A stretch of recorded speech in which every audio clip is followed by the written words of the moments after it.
very simply, as men. Well, Maximus, talk.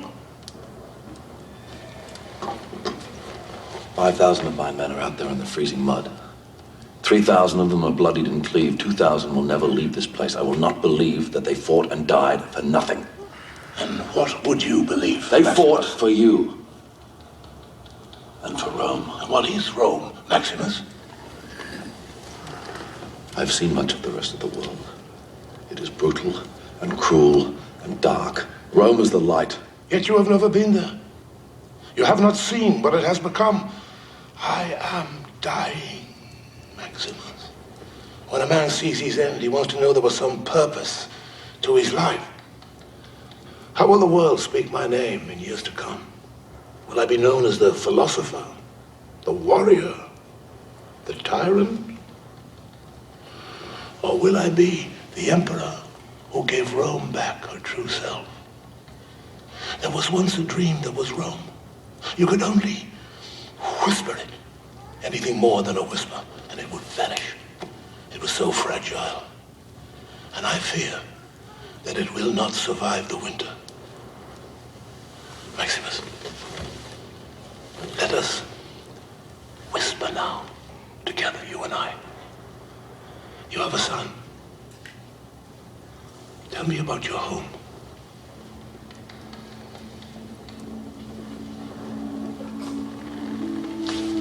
My house is in the hills above Haefele. Very simple place. Pink stones are warm in the sun. Kitchen garden that smells of herbs in the day. Jasmine in the evening. Through the gate is a giant poplar. Figs, apples, pears. The soil, Marcus, black. Black like my wife's hair. Grapes on the south slopes, olives on the north. Wild ponies play near my house. They tease my son. He wants to be one of them. When was the last time you were home? 2 years, 264 days, and this morning. I envy you, Maximus. It was a good home. Worth fighting for.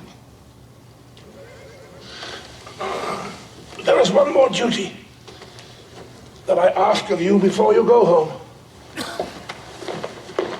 What would you have me do, Caesar? I want you to become the protector of Rome after I die. I will empower you to one end alone, to give power back to the people of Rome and end the corruption that has crippled it.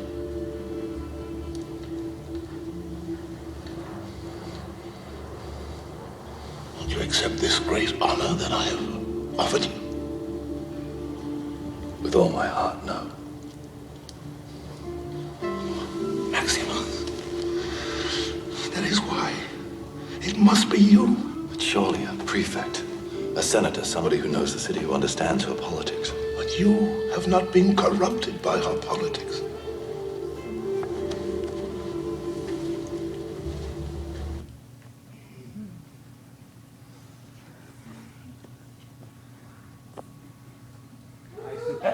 You guys like my helmet? It's awesome. So this is what I would wear. No, not really would wear this at all, actually. For construction, they would probably wear it out in Trona, but the reason why I'm wearing it is because the reason why I showed that clip, there's a lot of reasons, and they're all in my mind, and eventually they'll all come out, so good luck interpreting them. But I asked Joe here, he gave me his vest, and so there's something I really want you to notice about this vest, other than it's awesome. Nobody thinks it's awesome. Okay. It's awesome. I'm a girl and I need encouragement sometimes about how I look. So, thank you. Beautiful. Thank you. I'm just kidding. The problem is, this vest is super huge. Can I tell you that? It's so big.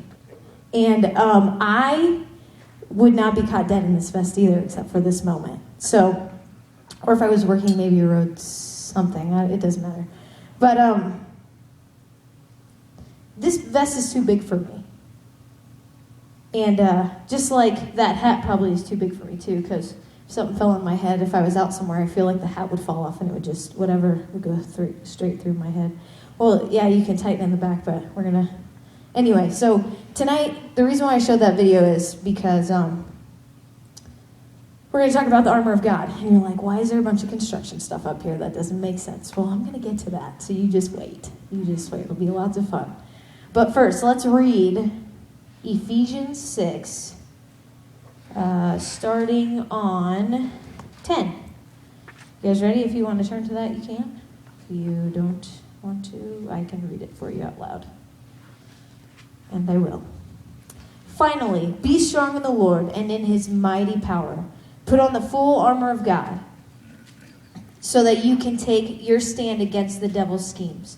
For our struggle is not against flesh and blood, but against the rulers, against the authorities, against the powers of this dark world, and against the spiritual forces of evil in the heavenly realms. Therefore, put on the full armor of God, so that when the day of evil comes, you may be able to stand your ground. And after you have done everything to stand firm then, with the belt of truth buckled around your waist, with the breastplate of righteousness in place, and with your feet fitted with the readiness that comes from the gospel of peace. In addition to all this, take up the shield of faith, with which you can extinguish all the flame arrows of the evil one. Take the helmet of salvation and the sword of truth, which is the word of God, and pray in the Spirit on all occasions with all kinds of prayers and requests. With this in mind, be alert and always keep on praying for all the saints. So 2 weeks ago, Philip spoke about living dangerously. And he was kind enough to give me one of his topics that he was going to speak on. So you could say, well, he shared it with me. He wanted to talk about the armor of God. Well, like a month ago, I don't know if any of you are here, but I talked about spiritual warfare.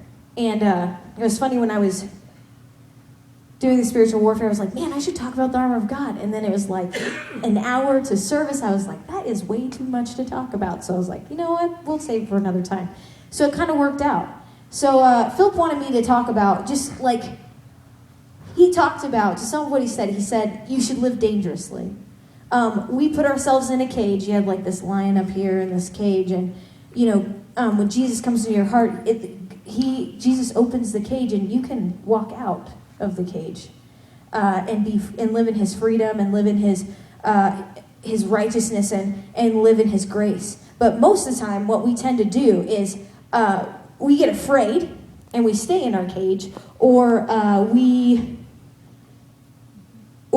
just like to stay in our cage. You know, we don't really want to get out, or we don't know how to go about stepping out of the cage. So I wanted to talk about the armor of God tonight, because the whole armor of God circulates around Jesus. You know what I'm saying? Like the belt of truth. That holds everything together. When you strap that on, when you put your breastplate of righteousness on, which, you know, is meant to guard your heart, and through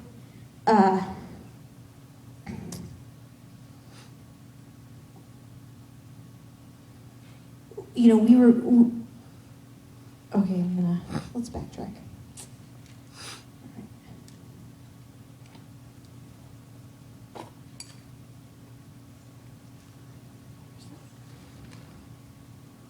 I'm sorry, my notes are all over the place. It's been a really crazy week, so, which is why, you know, actually, all this stuff pretty much came from upstairs, so it was really easy to move, except for that. Philip wanted me to jump in that and, like, drive it around, but I thought, man, someone would kill me, I'm sure. So I didn't. But it would be fun. Anyway, so,